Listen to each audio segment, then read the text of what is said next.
Fala galera, aqui professor William, trazendo hoje um importante assunto da termodinâmica. Estou falando da primeira lei da termodinâmica.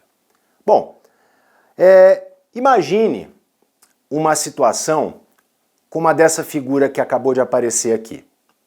Ela mostra um reservatório que acomoda uma determinada massa de gás sob um êmbolo móvel, que pode se deslocar sem atrito para cima ou para baixo.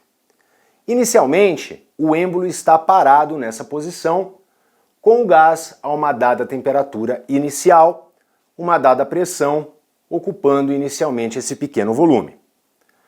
Suponha que esse reservatório seja colocado sobre a chama de um fogão, de maneira que o gás comece a receber uma determinada quantidade de calor vindo dessa fonte térmica.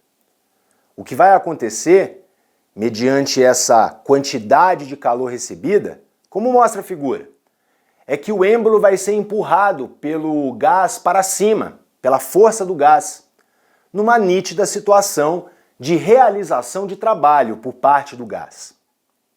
Agora, entre a situação inicial e a situação final, ocorrendo variação da temperatura do gás, diremos que vai ter ocorrido para ele também uma variação da sua energia interna. Energia essa associada à temperatura do gás. Tomando dessa forma, podemos relacionar o quanto de calor o gás recebeu, o quanto de trabalho ele realizou e o quanto ele sofreu de variação de energia interna pela chamada primeira lei da termodinâmica, que nada mais é do que uma lei de conservação da energia, em que podemos então escrever o que aparece aqui.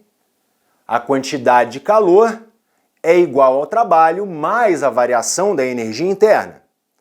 Ou, escrevendo no formato mais conhecido da primeira lei, ΔU igual à quantidade de calor menos o trabalho.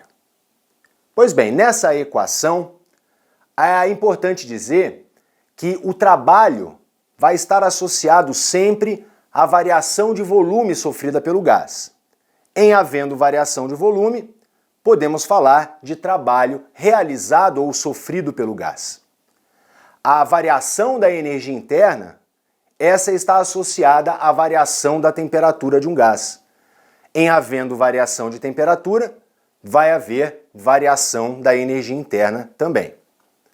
É importante, no uso da equação da primeira lei, que estejamos atentos aos sinais que as grandezas da equação podem vir a apresentar, positivo, negativo ou eventualmente zero.